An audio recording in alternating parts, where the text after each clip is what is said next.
ಹೆಂಡ್ತಿ ತನ್ನ ಪಕ್ಕ ಕುತ್ಕೋತಾಳೆ ಅಂತ ನಿರೀಕ್ಷಿಸಿದ್ದ ಶಕ್ತಿಯ ಮುಖ ಏಮಾರಿಕೆಯಿಂದ ಬಾಡ್ಹೋಯ್ತು. ಇರು, ಮಾಡ್ತೀನಿ ನಿನಗೆ ಅಂತ ಅವನೇ ಎದ್ದು ಬಂದು ಹಿತ ಪಕ್ಕದಲ್ಲೇ ಕುತ್ಕೊಂಡ. ಅವಂತಿಯ ಮುಖ ಸಣ್ಣದಾಗಿ ಕಪ್ಪಗಾಯ್ತು. ಅವಳು ಎದ್ದು ಮತ್ತೆ ಶಕ್ತಿ ಪಕ್ಕಕ್ಕೆ ಬರೋಕೆ ಪ್ರಯತ್ನಿಸಿದಾಗ ಯಾರು ಯಾವಾಗ ಎಲ್ಲಿ ಸಿಗ್ತಾರೆ ಅಂತ ಅಲಿಯೋದು, ಅದು ಮದುವೆ ಆದವನೇ ಬೇಕು ಅಂತ ಅಲಿಯೋದು ಅಂತ ಹಿತ ಎಲ್ರ ಮುಂದೆಯೇ ಹೇಳ್ಬಿಟ್ಲು. ಅವಂತಿ ಅವಮಾನದಿಂದ ಅಲ್ಲಿಂದ ಹೊರಟು ಹೋದ್ಲು. ಶಕ್ತಿ ಹೆಂಡತಿಯ ಅಸೂಯೆಯನ್ನ ಸವಿತಾ ಇದ್ರೆ ಕನಕ ತನ್ನ ಮಗನನ್ನೇ ದಿಟ್ಟಿಸ್ತಾ, ಹಿತ, ಈ ರೀತಿ ತಪ್ಪು ಮಾತಾಡಬಾರ್ದು, ನಮ್ಗಂತ ಒಂದು ಗೌರವ ಇದೆ, ಅದನ್ನ ಮಾತಿನಲ್ಲೂ ಕಾಪಾಡ್ಕೋಬೇಕು ಅಂದ್ರು. ಮಾವ ಕೆಲಸ ಮಾಡ್ತಿದ್ದಾರೆ ಅನ್ಸುತ್ತೆ ಅಂತ ಹಿತ ಮನಸ್ಸಿನಲ್ಲೇ ಅನ್ಕೊಂಡ್ಲು, ಬಾಯಿ ಬಿಟ್ಟು ಕೇಳಲಿಲ್ಲ. ಅಷ್ಟರಲ್ಲಿ ಕನಕ ಧರಿಸಿದ್ದ ಸೀರೆ ಮತ್ತೆ ಒಡವೆಗಳು ಬಂದ್ವು. ಹಿತ, ಬಾಮ್ಮ, ನಿಂಗೆ ಇಷ್ಟವಾದದ್ದನ್ನೆಲ್ಲ ತಗೋ ಅಂದ್ರು ಧ್ವನಿ ಬದಲಿಸಿ ಕನಕ. ಅತ್ತೆ, ನನ್ಗೀಗಾಗ್ಲೇ ನನ್ನ ಗಂಡ ಬಗೆ ಬಗೆಯದನ್ನ ಕೊಡ್ಸಿದ್ದಾರೆ, ಅದನ್ನೇ ಹಾಕೊಳ್ಳೋಕಾಗ್ತಿಲ್ಲ, ಇದ್ರಲ್ಲಿ ನೀವ್ಯಾಕೆ ಅದ್ಧೂರಿ ಖರ್ಚು ಮಾಡ್ತೀರಾ ಅಂತ ಅಲ್ಲಿಟ್ಟಿದ್ದ ಯಾವುದನ್ನು ನೋಡದೆ ನಿರಾಕರಿಸಿದ್ಲು ಹಿತ. ನಾನು ನನ್ನ ಸೊಸೆ ಕೊಡಿಸ್ತಿದ್ದೀನಿ ಅಂದವರು ಹಿತಾಳ ಮೇಲೆ ಒಂದೊಂದೇ ಸೀರೆನ ಇಟ್ಟು ನೋಡ್ತಿದ್ರು. ಎಲ್ಲಿ ಏನ್ ನಡೆದ್ರೆ ನನಗೇನು ಅನ್ನುವಂತೆ ಹೆಂಡತಿನ ಹಲವು ದಿನ ಉಪವಾಸವಿದ್ದವನಂತೆ ರಸಪೂರಿತವಾಗಿ ನೋಡ್ತಿದ್ದ ಶಕ್ತಿ. ನೋಟದಲ್ಲೇ ಅವಳನ್ನ ಸವಿತಿದ್ದ. ಶಕ್ತಿ, ಏನ್ ಮಾಡ್ತಿದ್ಯಾ ನೀನು? ಮಗನ ರಸಿಕತೆಯನ್ನ ತಡೆದಿದ್ದು ಕನಕ ಅವರ ಧ್ವನಿ. ಅಮ್ಮ, ನಾನು ಹಿತಾಳನ್ನ ಸ್ವಲ್ಪ ಹೊತ್ತು ಸೈಟ್ ಹೊಡೆಯೋಕ್ ಬಿಡ್ತೀಯಾ ಅಂತ ಕಿರಿಕಿರಿಯಿಂದ ಹೇಳ್ದವನ ಗಮನವನ್ನ ಅಲ್ಲಿನ ಒಂದು ಕೈ ಗಡಿಯಾರ ಸೆಳೀತು. ಅವನು ಹಿತ ಅಂತ ಕರೆದ ತಕ್ಷಣ ಹಿತ ಗಂಡನನ್ನೇ ನೋಡ್ತಿದ್ಲು. ಹಿತ, ಇಲ್ಬಾ ಅಂತ ಹೆಂಡತಿಯ ಕೈ ಹಿಡಿದು ಹತ್ರ ಎಳ್ಕೊಂಡವನು ಅವಳ ಕೈಗೆ ವಾಚ್ ಕಟ್ಟಿ ನೋಡ್ದ. ವಾವ್, ಸೂಪರ್ ಆಗಿದೆ, ನಂಗೆ ತುಂಬ ಇಷ್ಟ ಆಯಿತು ಅಂತ ಅವಂತಿ ಕಣ್ಣು ಅರಳಿಸಿ ಹೇಳ್ತಾ ಹತ್ರಕ್ಕೆ ಬಂದಾಗ, ಸೂಪರ್ ಆಗಿದೆ ಅಂತಲೇ ನನ್ನ ಹೆಂಡತಿಗೆ ತಗೋತಿದ್ದೀನಿ ಅಂದಾಗ ಅವಂತಿಯ ಮುಖ ಬಾಡಿ ಹೋಯ್ತು. ಶಕ್ತಿ, ಹಿತಾಗೆ ಯಾಕೆ, ಅವಳು ಮನೇಲಿ ತಾನೇ ಇರ್ತಾಳೆ, ಅವಂತಿ ಕೊಟ್ಬಿಡು, ಹಿತಾಗೆ ಒಡವೆ ಕೊಡಿಸು ಅಂತ ಕನಕ ಮಧ್ಯ ಪ್ರವೇಶಿಸಿ ಮಾತಾಡಿದ್ರು. ಅಮ್ಮ, ಇವಳು ನನ್ನ ಜೊತೆಗೆ ಆಫೀಸಿಗೆ ಬರ್ತಾಳೆ, ನೀವು ಯಾವುದೋ ಜವಾಬ್ದಾರಿ, ಹಕ್ಕು, ಧೈರ್ಯ ಅಂತ ಹೇಳಿದ್ದಕ್ಕೆ ಇವಳನ್ನ ಮನೆಯಲ್ಲಿ ಬಿಟ್ಟಿದ್ದೀನಿ. ಇನ್ನು 2-3 ತಿಂಗಳಲ್ಲಿ ನನ್ನ ಜೊತೆಗೆ ಆಫೀಸಿಗೆ ಕರ್ಕೊಂಡು ಹೋಗ್ತೀನಿ, ಆವಾಗ ಹಾಕೋತಾಳೆ ಅಂದವನು ಹೆಂಡತಿ ಕೈಯಲ್ಲಿ ವಾಚ್ ಸುಂದರವಾಗಿ ಕಾಣಿಸ್ತಿರೋದನ್ನ ಕಂಡು ಚೆನ್ನಾಗಿದೆ ಹಿತ ಅಂತ ಸವಿದು ಹೇಳ್ದ. ಅವಳು ಅವನ ಚೇಷ್ಟೆಯನ್ನೇ ನೋಡ್ತಿದ್ಲು.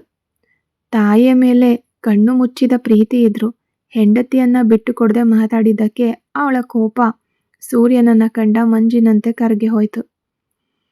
ಏನೋ ಸೀದ ವಾಸನೆ ಬರ್ತಿದೆ ಅಂದ್ಲು ಹಿತ ಇಬ್ರನ್ನು ನೋಡ್ತಾ.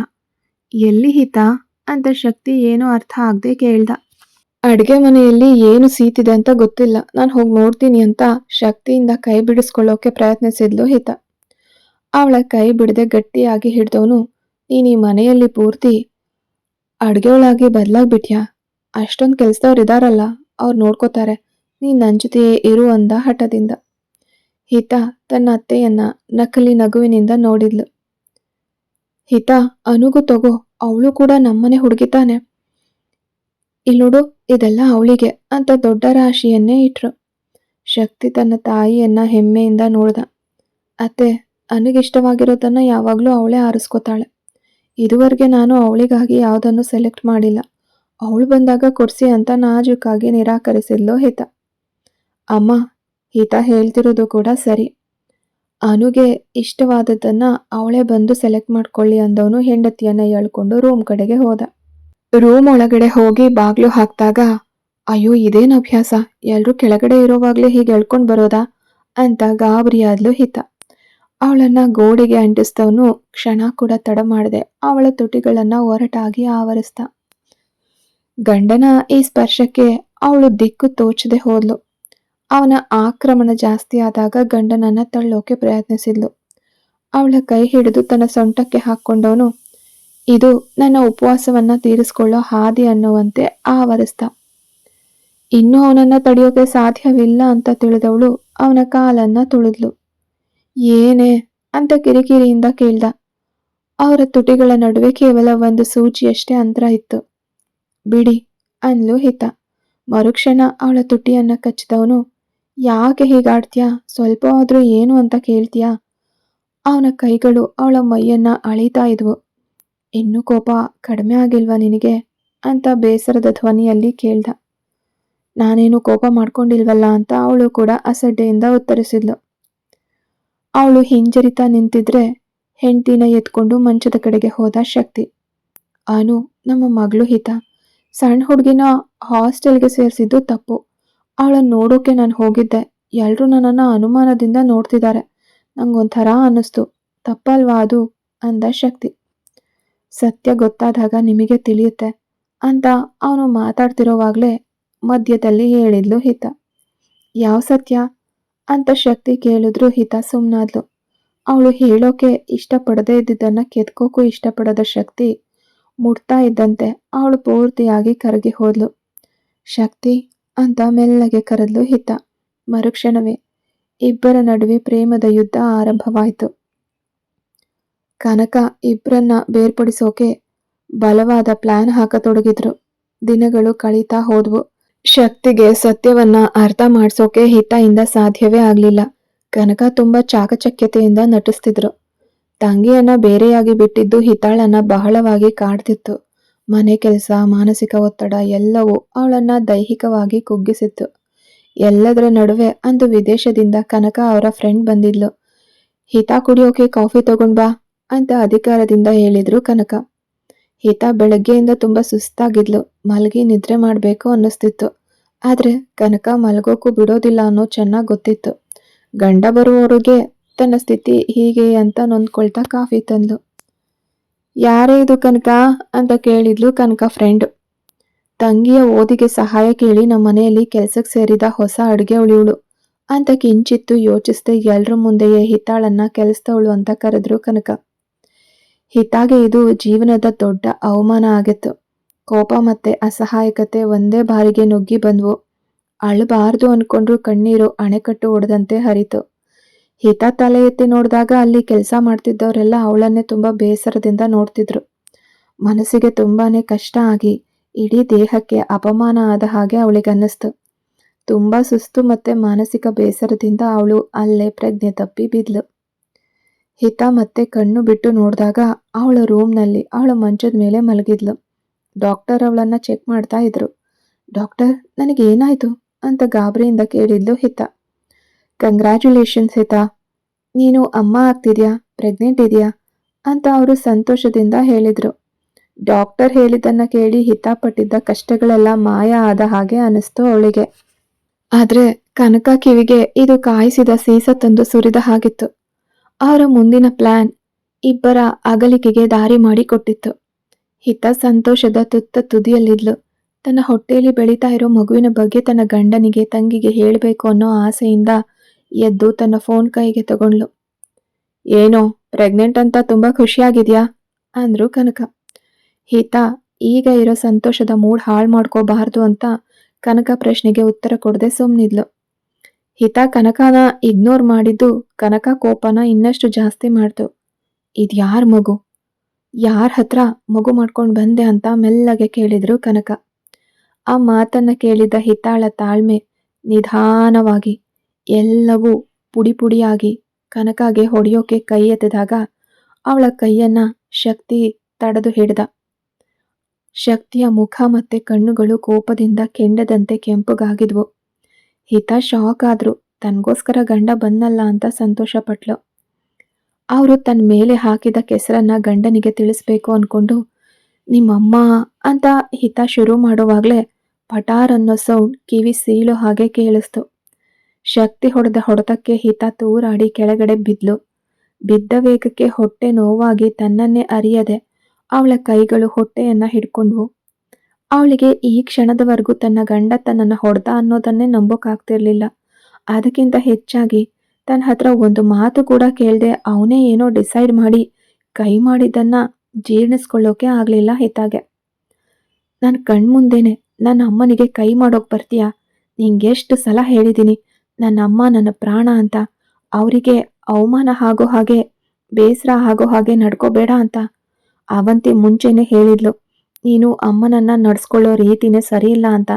ಅಮ್ಮನ ಹತ್ರ ಗೌರವ ಇಲ್ಲದೆ ಅಹಂಕಾರದಿಂದ ಅಸಹ್ಯವಾಗಿ ನಡ್ಕೊಳ್ತೀಯಾ ಅಂತ. ಆದ್ರೆ ನೀನು ಆ ಥರ ಅಲ್ಲ, ಆ ಥರ ಮಾಡಲ್ಲ ಅಂತ ನಂಬಿದ್ದೆ. ಆದ್ರೆ ನೀನು ನನ್ನ ನಂಬಿಕೆಗೆ ಯೋಗ್ಯಳಲ್ಲ. ವಯಸ್ಸಿನಲ್ಲಿ ದೊಡ್ಡವರಿಗೆ ಕೈ ಮಾಡೋಕ್ ಹೋಗ್ತೀಯಾ? ಹೆತ್ತವರಿದ್ದಿದ್ರೆ ಒಳ್ಳೆ ಬುದ್ಧಿ ಹೇಳ್ಕೊಟ್ಟು ಬೆಳೆಸ್ತಾ ಇದ್ರು ಅಂದ ಶಕ್ತಿ. ಇನ್ನೊಂದು ಮಾತು ಮಾತಾಡಿದ್ರೆ ಮರ್ಯಾದೆ ಇರಲ್ಲ.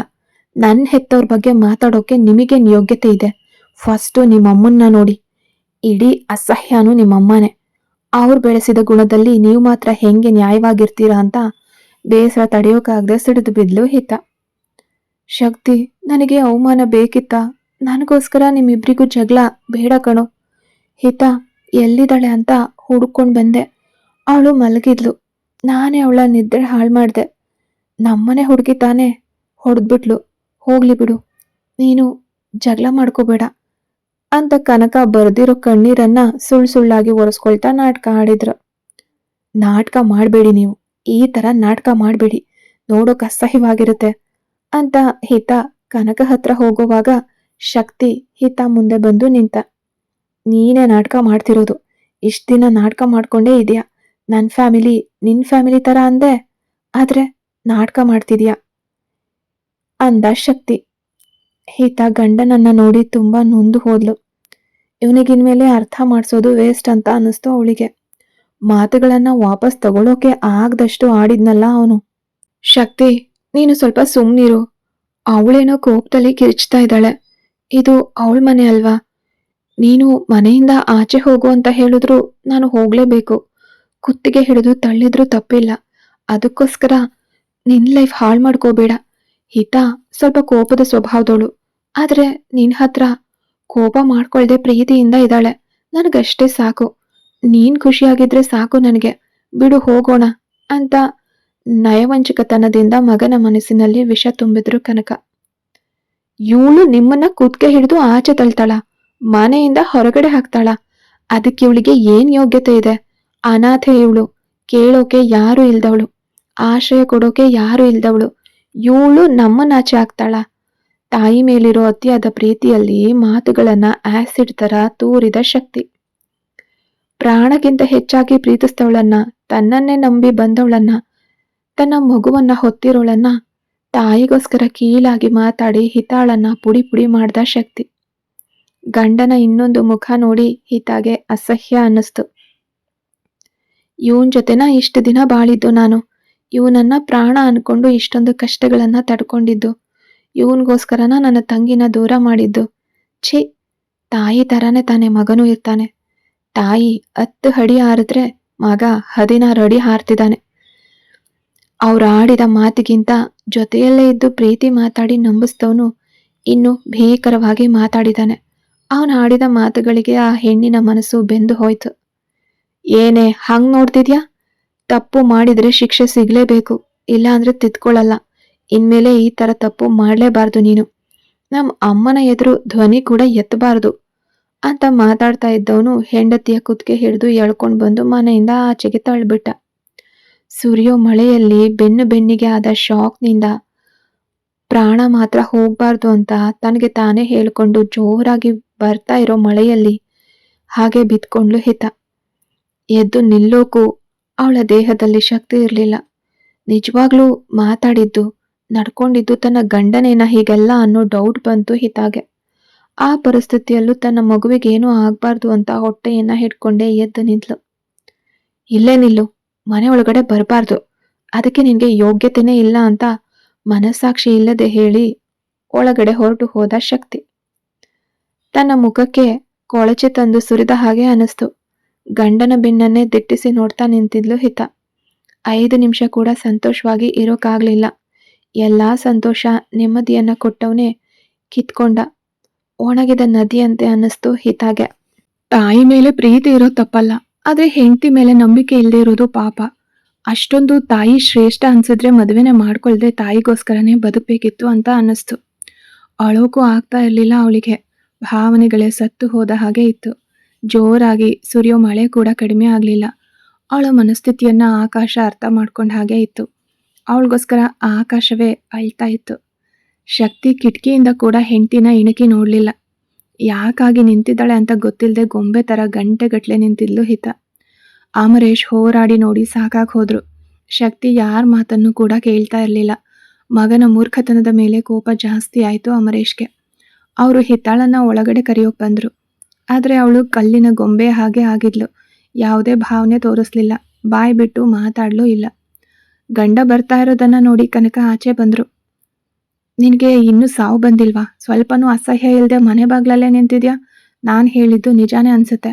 ನಿನ್ನ ಮೈಯಲ್ಲಿ ಒಳ್ಳೆ ರಕ್ತ ಓಡ್ತಾ ಇದ್ರೆ ಇನ್ಮೇಲೆ ನನ್ನ ಮಗ ಇರೋ ಕಡೆಗೆ ಮುಖ ಕೂಡ ಮಾಡಬಾರ್ದು. ನಿಮ್ಮಮ್ಮ ನಾಟಕ ಮಾಡ್ತಾ ಇದ್ದಾಳೆ ಅಂತ ಹತ್ತು ನಾಟಕ ಆಡಬಾರ್ದು. ನೀನು ಹತ್ರೂ ನನ್ನ ಮಗ ಏನು ನಂಬಲ್ಲ. ಶಕ್ತಿಗೆ ಯಾವಾಗಲೂ ಅಮ್ಮನೇ ಪ್ರಾಣ. ನಿನ್ನನ್ನು ಸ್ವಲ್ಪ ದಿನ ಆಸೆಗೆ ಯೂಸ್ ಮಾಡ್ಕೊಂಡ ಅಷ್ಟೆ. ಇಲ್ಲೇ ನಿಂತು ಚಪ್ಪಲಿ ಏಟು ತಿಂದ ಮರ್ಯಾದೆಯಿಂದ ಮನೆಯಿಂದ ಹೊರಟು ಹೋಗು. ನಾನು ಅನ್ಕೊಂಡಿದ್ದನ್ನ ಸಾಧಿಸಿ ತೋರಿಸ್ದೆ ನೋಡಿದ್ಯಾ? ನನ್ನ ಮಗನ ಕೈಯಲ್ಲೇ ನಿನ್ನನ್ನು ಕುತ್ತಿಗೆ ಹಿಡಿದು ಆಚೆ ತಳಿಸ್ದೆ ನೋಡಿದ್ಯಾ ಅಂತ ಅತಿಯಾದ ಅಹಂಕಾರ ಕನಕ ಅವರ ಮುಖದಲ್ಲಿ ಎದ್ದು ಕಾಣ್ತಿತ್ತು. ಹಿತಾಳನ್ನ ನೋಡಿ ಅಸಹ್ಯವಾಗಿ ನಕ್ಕು ಗಲೀಜನ್ನ ನೋಡಿ ದೂರ ಹೋಗೋ ಹಾಗೆ ಹೋದ್ರು. ಇಲ್ಲೇ ಈಗಲೇ ಸತ್ ಹೋಗೋಣ ಅನ್ನಿಸ್ತು ಹಿತಾಗೆ. ಆದರೆ ಹೊಟ್ಟೆಲಿರೋ ಮಗುವನ್ನ, ಹಾಸ್ಟೆಲ್ನಲ್ಲಿರೋ ಅನುಳನ್ನ ನೆನಪಿಸ್ಕೊಂಡು ಮನಸ್ಸನ್ನ ಗಟ್ಟಿ ಮಾಡ್ಕೊಂಡ್ಲು. ತುಂಬ ಹೊತ್ತು ನಿಂತಿದ್ರಿಂದ ಹೊಟ್ಟೆ ನೋವು ಶುರುವಾಯಿತು. ಕೊನೆಯದಾಗಿ ಆ ಮನೆಯನ್ನ ಒಮ್ಮೆ ನೋಡಿ ಫೈನಲ್ ಆಗಿ ಒಂದು ಡಿಸಿಷನ್ ತಗೊಂಡು ಅಲ್ಲಿಂದ ರಸ್ತೆ ಕಡೆಗೆ ನಡೀತಾ ಹೋದ್ಲು ಹಿತ. ಹೋಗುವಾಗ ಹಾಗೆ ಹೊಟ್ಟೆನೂ ಕ್ಲೀನ್ ಮಾಡಿಸ್ಕೊಂಡು ಹೋಗು. ಅದನ್ನ ಹೆತ್ತು ಬೆಳೆಸಿ ಇಲ್ಲಿ ಕರ್ಕೊಂಡು ಬರಬೇಡ. ಆಮೇಲೆ ನೀನು ಕರ್ಕೊಂಡು ಬಂದರೆ ನಾನು ಹಾಲು ಹಾಕಬೇಕಾಗತ್ತೆ. ಇನ್ಮೇಲೆ ನೀನು ಉಸಿರು ಕೂಡ ಈ ಕಡೆಗೆ ಬರಬಾರ್ದು ಅಂತ ತಾವು ಅಂದ್ಕೊಂಡಿದ್ದನ್ನು ಸಾಧಿಸಿದ ಹಮ್ಮಿನಲ್ಲಿ ನೆಮ್ಮದಿಯಿಂದ ಹೋದ್ರು ಕನಕ. ಮಾನವೀಯತೆಯೇ ಇಲ್ಲದ ಮನುಷ್ಯರು ಬದುಕೋ ಜಾಗಕ್ಕೆ ಇವರನ್ನ ನಂಬಿ ಬಂದಿದ್ದು ನನ್ನದು ತಪ್ಪು. ಮತ್ತೆ ಈ ತಪ್ಪನ್ನ ಮಾಡಲ್ಲ. ನನ್ನ ಮಗುವನ್ನ ನಾನು ಯಾಕೆ ಕೊಲ್ಲಬೇಕು? ನಿಮ್ಮ ಕಣ್ಣಿಗೂ ತೋರಿಸ್ತಾ ಬೆಳೆಸ್ತೀನಿ.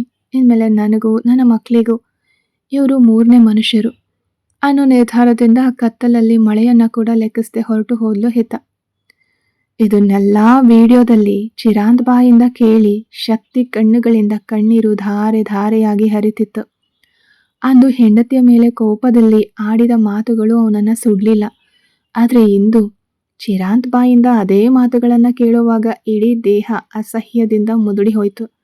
ಪ್ರಾಣವೇ ಹೋದ ಹಾಗೆ ಅನ್ನಿಸ್ತು. ತನ್ನ ಜೊತೆಗೆ ಬಾಳಿದವಳನ್ನ ತಾನೇ ಕೊಳಚಿಗೆ ಸಮಾನವಾಗಿ ಮಾತಾಡಿದ್ದೀನಿ. ಅವಳ ಮೇಲಿದ್ದ ಪ್ರೀತಿಯನ್ನು ಅದೇ ಕ್ಷಣದಲ್ಲಿ ಕೊಂದಿದ್ದೀನಿ. ತನ್ನ ಮಗುವನ್ನು ಹೊತ್ತಿದ್ದವಳನ್ನ ಮನೆಯಿಂದ ಹೊರಗಡೆ ತಳ್ಳಿದ್ದೀನಿ ಅಂತ ನೆನೆದು ತನ್ನನ್ನು ತಾನೇ ಅಸಹ್ಯ ಪಟ್ಕೊಂಡ ಶಕ್ತಿ. ಚಿರಾಂತ್ ಆ ವಿಡಿಯೋದಲ್ಲಿ ಕೆಲವು ನಿಮಿಷಗಳು ಸುಮ್ಮನಿದ್ದ. ಏನ್ ಶಕ್ತಿ, ನೀನು ಹಿತಾಗೆ ಅಂದ ಮಾತುಗಳನ್ನು ಮತ್ತೊಮ್ಮೆ ಹೇಳ? ಮರ್ತು ಹೋಗಿರ್ಬೇಕು. ಯಾಕಂದರೆ ನೀನು ತುಂಬ ಶ್ರೇಷ್ಠ ಗಂಡ ಅಲ್ವಾ? ನಿನಗೋಸ್ಕರ ಬಂದವಳನ್ನು ಕೀಳಾಗಿ ಕಾಣುವಂತಹ ಟ್ಯಾಲೆಂಟೆಡ್ ಮನುಷ್ಯ ಅಲ್ವಾ ನೀನು ಅಂತ ಚಿರಾಂತ್ ಆ ವಿಡಿಯೋದಲ್ಲೇ ಮುಂದೆ ಹತ್ರ ಬಂದು ಕೇಳ್ದ. ಚಿರಾಂತ್ ತನ್ನೆದ್ರೆ ನಿಂತು ಕೇಳ್ತಾ ಇರುವಂತೆ ಭಾಸವಾದಾಗ ಬೇಡ ಬೇಡ ಪ್ಲೀಸ್ ಬೇಡ ಅಂತ ಕಿವಿಗಳನ್ನು ಮುಚ್ಕೊಂಡು ಕಿರ್ಚಿದ ಶಕ್ತಿ ತನ್ನ ಹೃದಯಕ್ಕೆ ಸುತ್ತಿಗೆಯಿಂದ ಹೊಡೆದಂತೆ ಅನ್ನಿಸ್ತು ಅವನಿಗೆ. ಮತ್ತೆ ಆ ಘೋರವಾದ ಮಾತುಗಳನ್ನು ಕೇಳೋದ ಅವನಿಗೆ ತನ್ನನ್ನು ನೆನಪಿಸ್ಕೊಂಡ್ರೇನೆ ಅಸಹ್ಯ ಅನ್ನಿಸ್ತಿತ್ತು. ಶಕ್ತಿಯ ಇಡೀ ದೇಹ ನಡುಗ್ತಿತ್ತು. ಅಳುವನ್ನು ಕಡಿಮೆ ಮಾಡ್ಕೊಳ್ಳೋಕ್ಕೂ ಆಗಲಿಲ್ಲ, ತಡೆಯೋಕ್ಕೂ ಆಗಲಿಲ್ಲ. ಅನಾಥನಂತೆ ಬಿಕ್ಕಿ ಬಿಕ್ಕಿ ಅತ್ತವನು ಸೋಫಾದಿಂದ ಕೆಳಗಡೆ ಜಾರಿ ಮಂಡಿಯೂರಿ ಕೂತ. ನನ್ನ ಕೋಪ ಮತ್ತೆ ನನ್ನ ಮಾತುಗಳೇ ಇವತ್ತು ನನಗೆ ಕುತ್ತಾಗಿ ಶತ್ರುವಾಗಿ ಬದಲಾಗ್ಬಿಟ್ವು. ಆಡಿದ ಮಾತುಗಳನ್ನು ನಾನು ಮರೆತುಬಿಟ್ಟೆ. ಅದಕ್ಕೆ ನಿನ್ನ ನೋವು ಮತ್ತು ಶೂನ್ಯತೆ ನನಗೆ ಅರ್ಥ ಆಗದೆ ಆಟವಾಡಿಕೊಂಡು ಇದ್ಬಿಟ್ಟೆ ಅಂತ ಬಾಯಿ ಬಿಟ್ಟು ಹೇಳಿದವನ ಕೈಗಳು ಕಣ್ಣೀರನ್ನು ಹೊರಿಸೋ ಗೋಜಿಗೆ ಹೋಗಲಿಲ್ಲ. ಅಂಗೈಯಲ್ಲಿ ಮುಖ ಮುಚ್ಕೊಂಡು ಅಳ್ತಾ ಇದ್ದವನಿಗೆ ತನ್ನ ಮಗುವಿನ ನೆನಪು ಬಂದಿತ್ತು. ನನ್ನ ಮಗು ಏನಾಯಿತು? ಅದು ನಮ್ಮ ಮೊದಲ ಮಗು. ಆದರೆ ನನ್ನ ಕ್ರೂರವಾದ ಗುಣದಿಂದ ಅದು ಗೊತ್ತಾಗದೆ ಕಳ್ಕೊಂಬಿಟ್ಟೆ. ನನ್ನ ಹಿತ ಎಷ್ಟು ತಲ್ಲಣಿಸಿರಬಹುದು. ನಿನ್ನನ್ನು ತುಂಬ ಪ್ರೀತಿಸ್ತೀನಿ ಅಂತ ಹೇಳ್ಕೊಳ್ಳೋಕ್ಕೂ ನಿನಗೆ ಯೋಗ್ಯತೆ ಇಲ್ಲ ಕಣೋ ಅಂತ ತನ್ನ ಕೆನ್ನೆಗೆ ತಾನೇ ಬಾರಿಸ್ಕೊಂಡ ಶಕ್ತಿ. ಈ ನೋವು ಕೂಡ ಅವನಿಗೆ ಸಾಕಾಗಲಿಲ್ಲ. ನೀನು ತುಂಬ ಕೆಟ್ಟವನು, ಯೋಗ್ಯತೆ ಇಲ್ಲದವನು. ಅವಳಿಗೆ ಯಾರೂ ಇಲ್ಲ ಅಂತ ಗೊತ್ತಿದ್ದೆ ತಾನೇ ಮದುವೆ ಮಾಡಿಕೊಂಡೆ. ಆಮೇಲೆ ಕೋಪ ಬಂದರೆ ಇಷ್ಟು ಕೀಳಾದ ಮಾತುಗಳನ್ನು ಆಡ್ತೀಯ. ನಿನ್ನ ಹಿತ ಎಷ್ಟು ನೊಂದು ಹೋಗಿರಬಹುದು. ಆ ಕೋಪವೇ ಇವತ್ತು ಅವಳನ್ನು ಕಬ್ಬಿಣದಂತೆ ಯಾವುದೇ ಭಾವನೆಗಳನ್ನು ಹೊರಹಾಕದಂತೆ ಮಾಡಿದೆ ಅಂತ ಹಲುಕ್ತಾ ಇದ್ದವನ ಕೈಗಳು ತನ್ನನ್ನು ತಾನೇ ಹೊಡ್ಕೊಳ್ಳೋದನ್ನು ನಿಲ್ಲಿಸಲಿಲ್ಲ. ಅದನ್ನು ತಡೆಯೋಕೆ ಅಲ್ಲಿ ಯಾರೂ ಇರಲಿಲ್ಲ. ಅವನು ಮಾತುಗಳನ್ನು ತೂರಿದ ಆ ದಿನ ಅವಳು ಹೇಗೆ ನೊಂದುಕೊಂಡಿದ್ಲೋ ಅದೇ ರೀತಿ ಇಂದು ಶಕ್ತಿ ತಲ್ಲಣಿಸ್ತಿದ್ದಾನೆ. ತನ್ನನ್ನು ತಾನೇ ನೋಡಿಕೊಂಡು ಹೊಡ್ಕೊಂಡು ಮುಖವೆಲ್ಲ ಕೆಂಪಾಗಿ ಊದ್ಕೊಂಡಿತ್ತು ಶಕ್ತಿಗೆ. ಎಲ್ಲೆಂದರಲ್ಲಿ ಹೊಡ್ಕೊಂಡಿದ್ದರಿಂದ ಬಲಗಣ್ಣು ಊದ್ಕೊಂಡಿದ್ರು. ಆದ್ರೆ ಯಾವ ನೋವು ಶಕ್ತಿಗೆ ತಟ್ಲಿಲ್ಲ. ಅವನ ಹೃದಯದ ನೋವಿಗಿಂತ ಉಳಿದದ್ಯಾವುದು ದೊಡ್ಡದಾಗಿ ಕಾಣಿಸ್ಲಿಲ್ಲ ಶಕ್ತಿಗೆ. ಕತೆ ಮುಂದುವರಿಯುತ್ತೆ. ಯಾರೆಲ್ಲ ಸಬ್ಸ್ಕ್ರೈಬ್ ಮಾಡ್ಕೊಳ್ಳದೆ ಕತೆಗಳನ್ನ ಕೇಳ್ತಿದ್ದೀರಾ, ದಯವಿಟ್ಟು ಸಬ್ಸ್ಕ್ರೈಬ್ ಮಾಡಿಕೊಂಡು ಕತೆಗಳನ್ನ ಕೇಳಿ.